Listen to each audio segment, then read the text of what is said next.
बिहार विधानसभा चुनाव 2025 का आगाज हो चुका है। पहले चरण का मतदान जो है 6 नवंबर को होगा, जिसमें बिहार विधानसभा की कुल 121 सीटों के लिए जो है लड़ाई लड़ी जा रही है। हमारे साथ मृत्युंजय जी हैं जो भारतीय जनता पार्टी के स्पोक्स पर्सन हैं।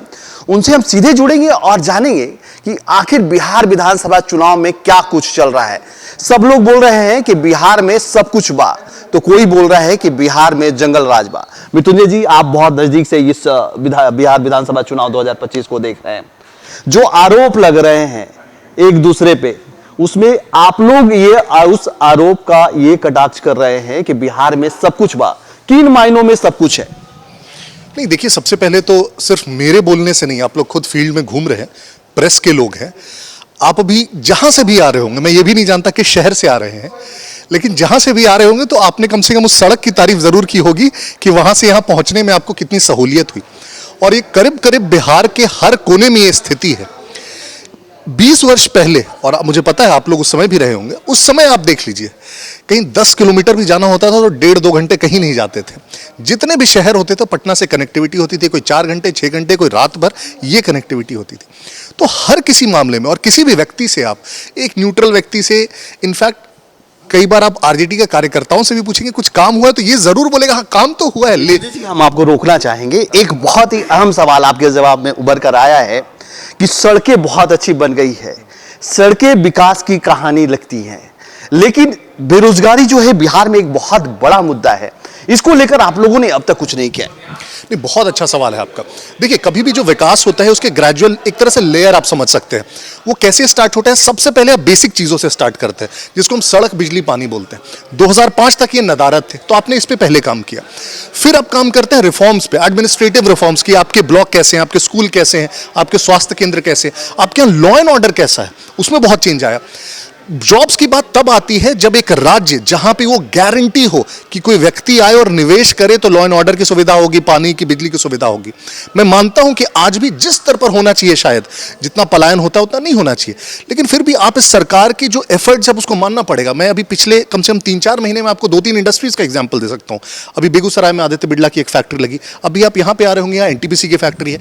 तो लगे हैं, ये नहीं है कि शून्य है। मैं मानता हूं कि और इस पर एफर्ट्स होना चाहिए। और मुझे लगता है बिहार का एक बहुत बड़ा तबका जो है वो पलायन करता है। खासकर अगर बात की जाए तो यहाँ के जो युवा हैं ज्यादातर बेरोजगार हैं और रोजगार की तलाश में या तो गुजरात जाते हैं, दिल्ली जाते हैं, या कई दूसरे शहरों में बेंगलोर जाते हैं।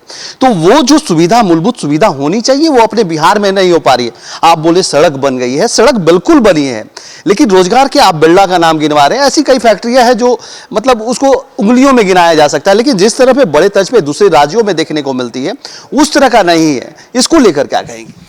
देखिए, मैं फिर से थोड़ा सा टेक्निकली बोलूंगा। जो पलायन होता है, 2 तरीके का पलायन होता है। 90 के दशक में आपने देखा होगा, कई लोग रोजगार के अवसर के लिए पलायन करते हैं और कई लोग इस कारण से पलायन करते हैं कि यहां रहना संभव नहीं है। डर, लॉ एंड ऑर्डर, फिरौती, अपहरण, उन कारणों से। ये बातें पुरानी हो गई है। जिस तरह से आपने कहा कि 90 के दशक की बात कर दी जाए तो एकदम पूरी तरह से छोड़ दी जाए। 2025 चल रहा है, जमाना पूरी तरह से डिजिटल हो गया है, अब लोगों को भरमा नहीं सकते।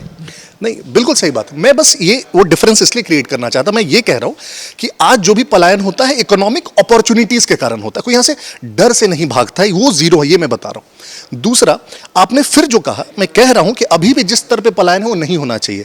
हर राज्य में 5-10% पलायन तो जरूर होता है, जो हायर इकोनॉमिक अपॉर्चुनिटी है उसके लिए। मुझे लगता है इस सरकार का प्रयास सही डायरेक्शन में जरूर है। मैं मानूंगा, उसके लिए हम डिबेट कर सकते हैं कि जितना होना चाहिए उतना नहीं हुआ, कम हुआ। आने वाले 5 वर्षों में मुझे यह भी लगता है जो नैरेटिव एक प्रकार से बना है, आप घोषणा पत्र भी देखेंगे, मुझे लगता है बहुत सिंसियर एफर्ट्स हो रहे हैं। यहीं से आप इनफैक्ट अगर जहानाबाद की साइड से आ रहे होंगे, अनिल अग्रवाल जी के ग्रुप ने एक पूरा सेमीकंडक्टर पार्क बनाने की बात वहां पे कही है। ये सब पिछले कुछ वर्षों में। बिल्कुल। फिर मैं दूसरी बार आपको रोकना चाहूंगा। जिस तरह से आपने कहा बनाने की बात कही, कथनी और कथनी में बहुत अंतर होता है। नीतीश कुमार की सरकार को लगभग जो है वो चौथा टर्म पे आएंगे और चौथे टर्म में जिस तरह से जो बातें विकास की होनी चाहिए, एक राज्य सरकार के लिए 5 साल बहुत होता है। 5 सालों में वैसी कोई चीजें, सड़कों को छोड़ दी जाए तो ऐसी मूलभूत जो बुनियादी सुविधाएं यहाँ की जनता को मिलनी चाहिए वो नहीं मिल रही। एक बार फिर से जो है, या तो राज्य सरकार की बात की जाए जो एनडीए आपकी है, या महागठबंधन की बात की जाए, दोनों की मैं बात करता हूँ। दोनों जिस तरह से लोक लुभावने वादे इस चुनाव में भी कर रहे हैं। कोई कहता है कि प्रत्येक घर में एक सरकारी नौकरी देंगे, कोई कहता है कि 10,000 रुपए मिलेंगे। ये कहां तक उचित है? दोनों में अंतर है। देखिए, दोनों को आप कंपेयर नहीं कर सकते हैं। क्यों? सरकारी नौकरी वाला आंकड़ा इनफैक्ट आपने बहुत इंटरव्यूज में सुना हो, कितना भ्रामक है क्योंकि पॉसिबल नहीं है जो फाइनेंशियली। 10,000 रुपए वाला भी मैं आपको एग्जांपल देता हूं। बगल के राज्य झारखंड में 2,500 रुपए महीने दिए जाते हैं। वो किसी चीज से लिंक्ड नहीं है। मैं ये नहीं बोल रहा हूं आप ये करेंगे तो मिलेगा, सबको मिलेगा। 10,000 रुपए एक लिंक्ड स्कीम है। लिंक क्या है? वो कहा गया उद्यम स्टार्ट करने के लिए मैं प्रत्येक महिला को ये अपॉर्चुनिटी दे रहा हूं 10,000 रुपए। अगर आप उसके बाद उसके कारण कोई उद्यम थोड़ा भी बढ़ा पाते हैं तो इवैल्यूएट करेंगे, आगे 5 लाख तक रुपए देंगे। मुझे लगता है, अब देखिए 10,000 में ये नहीं बोल रहा हूं सब लोग स्टार्ट कर लेगा, अगर 1% महिलाएं भी उसका कुछ भी कर पाई और आगे वो 5 लाख का। आप लोगों ने फिर वही झारखंड वाला कार्ड खेला, महिलाओं पे भी आ गए। क्या यहाँ के युवा कुछ नहीं करना चाहते? युवाओं के लिए तो कोई घोषणा नहीं कर रहे आप लोग। आप नौकरियों की घोषणा, 1 करोड़ नौकरी प्लस रोजगार की घोषणा की गई। और इनफैक्ट मैं अब सवाल पूछे उससे पहले बोलना चाहूंगा, बहुत सारी सरकारें नौकरी देने की वादा करती। मैं फिर से झारखंड के एग्जांपल दूंगा। 5 लाख का वादा था, अब देखिए वहां पे क्या हुआ। यहां पे दी गई नौकरी 7-8 लाख। तो दिखा है कि वो देती है सरकार सरकारी नौकरियां, लेकिन एक स्तर तक हो सकती है। इसीलिए हमने ये नहीं कहा 1 करोड़ सरकारी नौकरी दे देंगे, कुछ भी उलझुल। हमने कहा रोजगार के अवसर उत्पन्न कराएंगे। फिर से मैं कह रहा हूं, इस पे हम लोग हमेशा डिबेट कर सकते हैं कि जितने उत्पन्न होने चाहिए उतने उत्पन्न हुए या नहीं, लेकिन मैं कह रहा हूं सरकार का डायरेक्शन बहुत सही है, वो सोच बहुत सही रही है। बिल्कुल। अंतिम सवाल लेंगे आपसे कि प्रथम चरण में जिस तरह से बिहार के 121 सीटों पे मतदान होने वाले हैं, उन 121 सीटों में आपका जो गठबंधन है वो कितना आगे रहेगा या क्या स्थिति रहेगी? देखिए, सीट प्रिडिक्ट करना मुझे थोड़ा सा बहुत अटपटा लगता है, क्योंकि कल को गलत हुआ तो मैं रिस्पॉन्सिबल होना चाहिए। लेकिन मुझे लगता है कि बहुत कंफर्टेबल मेजॉरिटी आएगी। मैं वो आधा वाला नहीं कह रहा हूं। जैसा आपने 2010 में देखा होगा, या उसके आसपास नहीं, तो मुझे लगता है कि बहुत 2/3 कंफर्टेबल मेजॉरिटी आएगी। पिछली बार की तरह कट टू कट भी नहीं रहेगी। ये मैं बहुत श्योर हूं इस चीज के लिए। कि जिस तरह से बहुत आम चर्चा है बिहार को छोड़कर दूसरे राज्यों में जाएंगे तो वही चर्चा अमूमन चलती है, जंगल राज, और उस पर एक आपने किताब भी लिखी है, और उस किताब के बारे में थोड़ा मेरे दर्शकों को बताएंगे। मेरे बुक का नाम ब्रोकन प्रोमिसेस है। बिहार की जो पूरी सामाजिक राजनीतिक परिवेश रहा है, बिहार जब से फॉर्म हुआ, बिहार में जो मेजर घटनाएं हुई, विशेष लेकिन उसमें फोकस रहा है 90 के दशक पे, 90 से 2005 पे। और बहुत बार सिर्फ जिन चीज़ों को एक हम आम चर्चा में बस बोल जाते हैं, तो मैंने थोड़ा उसको एक्सप्लेन करने की कोशिश की है कि हम वहां तक पहुंचे कैसे, वो हुआ क्यों, क्या हुआ, बहुत रेफरेंस के साथ लिखने की कोशिश की है, ताकि इस पर कभी भी कोई चर्चा हो तो गंभीर चर्चा हो, वो हल्की चर्चा ना हो कि अरे वैसे हो गया था उसने ये कर दिया। अगर कोई कहता भी है कि सामाजिक न्याय बनाम ये था, तो आइए बात करते हैं, उसको एक्सप्लेन करते हैं। और इसलिए वो किताब मेरे ख्याल से इतनी चर्चा में भी आई और उसको लोगों ने पढ़ा।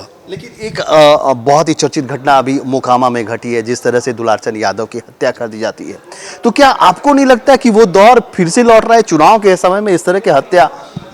नहीं, मुझे नहीं लगता है। उसका एग्जाम्पल मैं दूंगा। एक तो सबसे पहले जो हुआ वो दुखद है, और जो भी उसके पीछे हो उसको सजा मिलनी चाहिए। और दूसरा, मुझे सरकार पे विश्वास है कि वो बिना भेदभाव के जिसने भी किया होगा उसको मिलेगा। क्यों मैं एग्जांपल दे रहा हूं? आपको 2006-7 का दौर याद होगा, जब नीतीश जी ने कहा कि फास्ट ट्रैक कोर्ट्स बनाएंगे, तो सबने कहा सिर्फ विपक्ष वाले नेता जेल में जाएंगे।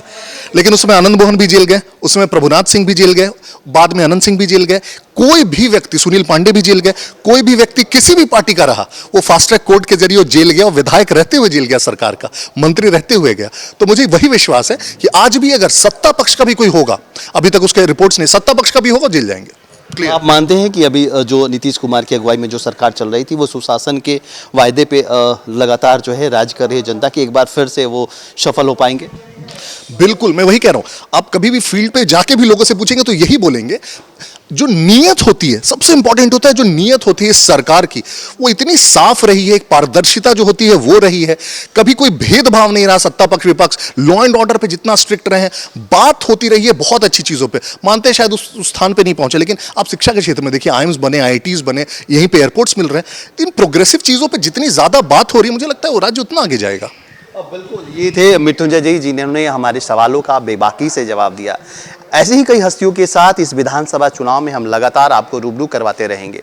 तब तक बने रहिए हमारे साथ। अपने सहयोगी राकेश सोनी के साथ कुमार कामेश, 99 न्यूज़, बक्सर।